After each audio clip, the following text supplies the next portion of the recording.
So finally getting around to drilling the handle scales for this tapered tang bushwood. I think it was in one of the previous videos that I did. I've just been really busy and haven't had a chance to get onto this. Now I've already drilled them, so when we go over to the drill press, I would kind of just run through it as if I'm going to drill them, because I forgot to film it. So and I haven't got another tapered tang knife available, so this one will have to do. Now you can't actually drill them the same as normal handle scales. Normal handle scales, you stack your two together. Where's the other one? Basically you stack your knife, your handle scales together, put the blade on top, and then drill through the whole, like clamp it down, drill through the whole thing. And then obviously your pins are all nice and level. With tapered tangs, now you have to allow for the taper. If you were just to put it on there and drill it, then when you come to put the pins in or your bolts, they won't line up. So you've got to allow for the taper and just raise one end up a little bit just to kind of level it. Pretty easy way of doing it now. Obviously there's probably other ways of doing it, but this is the way I like doing it, and kind of works for me, and I think it's nice and easy. So we'll head to the drill press and get drilling. To allow for the taper, what I like to use is one of these little digital level, really handy little things. Now what I always start off doing is I'll zero in the chuck, and I need two hands. Oops, sorry, just kicked the camera. There we go. So we've zeroed the chuck, and you want to put the level on the drilling platform or table. Make sure the table's locked in solid, because that does actually change a little bit sometimes if it's not. So we're only 0.1 of a degree out there, so that's like perfectly acceptable. It's like hardly anything, so that's pretty good. Now what I normally do is then I'll put this actually onto the actual blade itself. Let me just tilt that up a little bit. So there you can see we've gone up to 89, or down to 89.1. Now I use little bits of old G10 liner and place them underneath this end, and then you'll find that will level it up. So that's pretty good. 89.9, kind of close enough. And there we go, spot on 90. So you know that the top of the knife is at 90 degrees with the actual drill. So then basically all you got to do is clamp it down. Actually normally put a little bit of super glue. Did a little bit of super glue on the G10 liner so as it's stuck to the handle scale there. That way when you're moving it around to do the holes, you know you're always going to be the same, because that's the little bit of G10 is in the same spot. Can you see that in there? There you go. So that will be glued in there, and then so basically now I know that's 90 degrees. I can just clamp the knife up and drill the holes. Now drill them exactly the same way as you would normal handle scale. So drill one hole, put one pin in, drill another hole, put another pin in, and then do your lanyard tube last. And then that way you know everything's lined up, and basically all you've got to do is swap it over to do it the other way around, and then you've got your handle scales nicely drilled for a tapered tang. So once you've got them both drilled, then this is going to have loveless bolts, so before you drill the counter bore the loveless bolts, I always try it all together just to sort of make sure that it all fits nicely. And the lanyard tube is the main culprit. They always seem to be a little bit kind of tight, but just put it all together. So this has got the little 6.35 or 1/4 inch loveless bolts in brass, so that should look nice. And also remember to make sure there's no kind of dirt or anything on there, because that will hold the scales off, and then you won't get a true look at whether it all lines up. So there you can see that lines up nicely. no gaps. And just put the lanyard tube through as well. Well, it's just it's the same diameter as the lanyard tube. It's just one of my drilling pins. So just make sure that goes through nicely. So that goes through nice. And that's pretty much it. So I hope that was of use to anyone that's struggling to drill tapered tangs. They can be a little bit fiddly, and I think there's quite a few different ways you can do it, but I kind of like that way because it's dead simple. You know your angles are right with your little digital angle finder, so you know your angles are always going to be spot on. So I haven't had a problem drilling any tapered tangs doing it that way. So they always go together nice, and hope that helps you out if you're struggling with tapered tangs, because they are fiddly.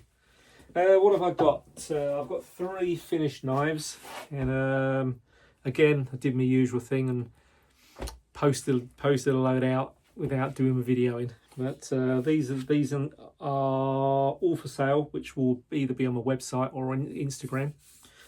So first up we have got this Drover, brown veg tan leather, right hand sheath with my new logo stamp on there. Looking good. This one here is 3.2mm ABL stainless steel with a saber grind on there, A45 Trizac on the bevel, 600 grit on the flats, and really nice. It doesn't, probably not going to pick it up in here because it's quite dark, but it's Curly Jarrah, which is a West Australian hardwood. And you can't really see it, but it's got quite a nice sort of swirly grain pattern to it, and a natural surface as well is got like a lot of kind of texture to it, which is really nice. So I haven't kind of filled it or anything like that. I mean, you can see, you might be able to see it in the reflection there.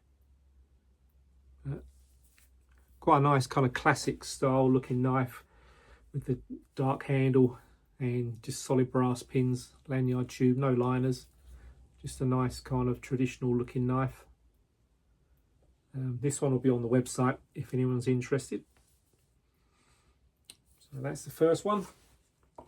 And again, the sheaths will fit nice and tight.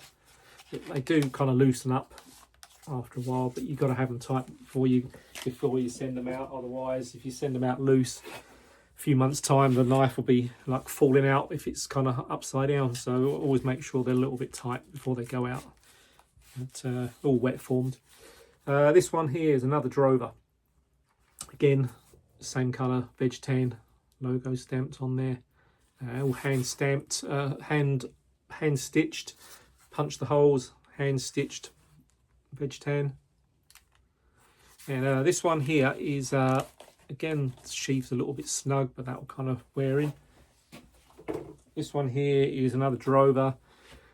Slightly longer blade on this one though. This one has got, let me measure it.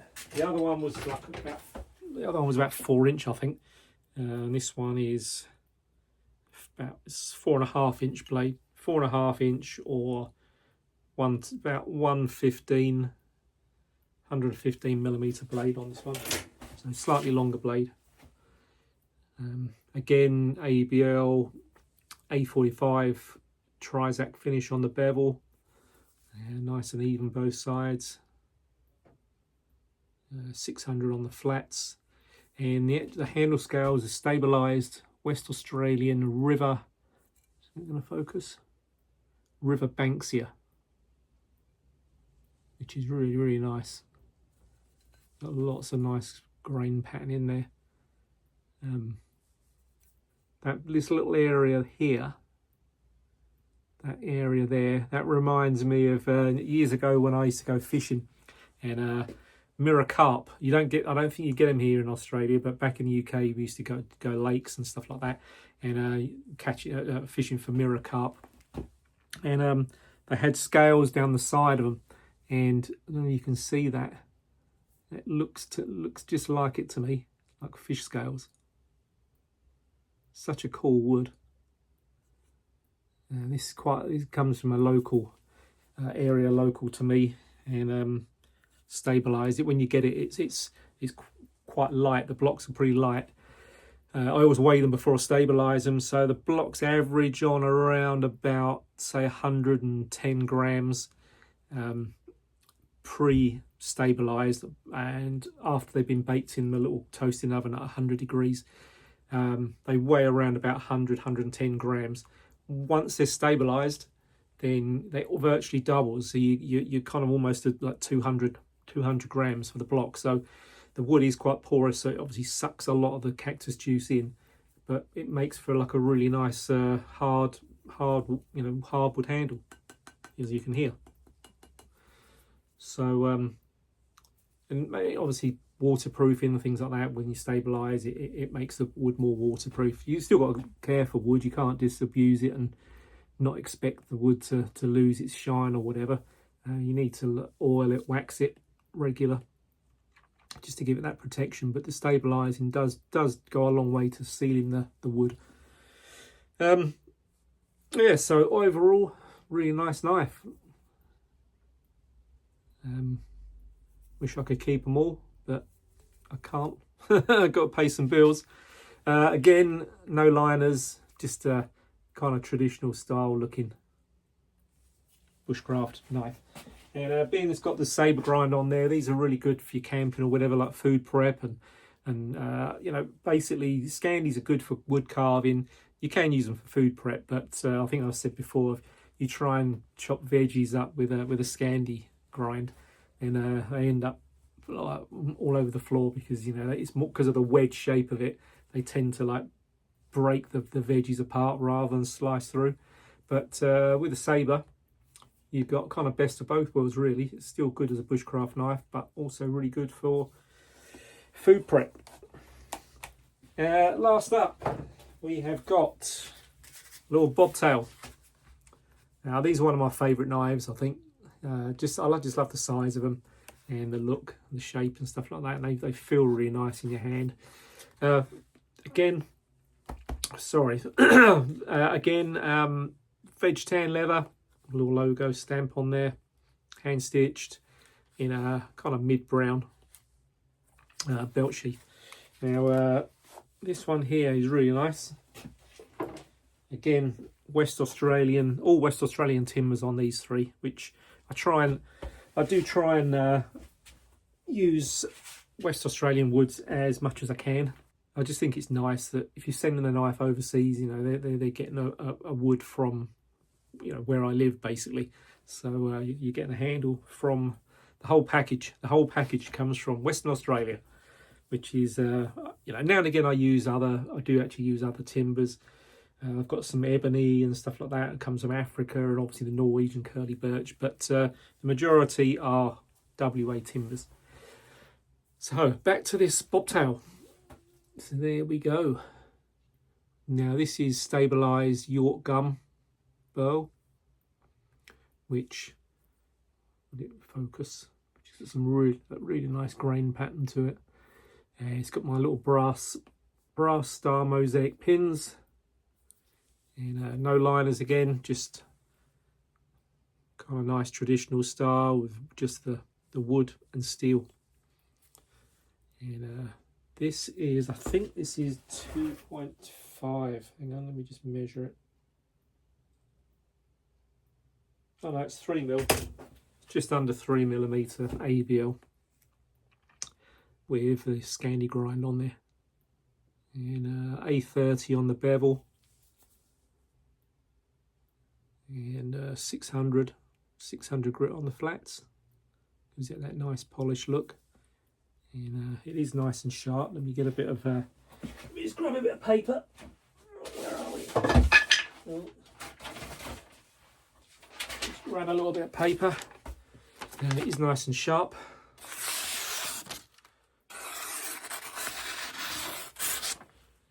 So here we go. Perfect little knife for you know, wood carving, and you know, just a smaller knife to carry if you've got like a big knife and you just want a small kind of companion knife for it. These are really good. They fit in your hand nicely, and 70mm blade on this one. Slightly longer. I think normally they're 60, but this one's got a slightly longer blade on there, 70mm. So overall, cool little knives. So that's around about it for this video. Got my internet sorted out, so hopefully, fingers crossed, I can upload them a lot quicker than what I was doing. So we shall see when I'm doing this video. If you're looking for a knife, campaniaknives.com.au, and see what I've got available on there, and you can do it online. It's all nice and simple. So if you're after a knife, jump on there, have a look. Okay, thanks for watching. Cheers then. Stay safe out there.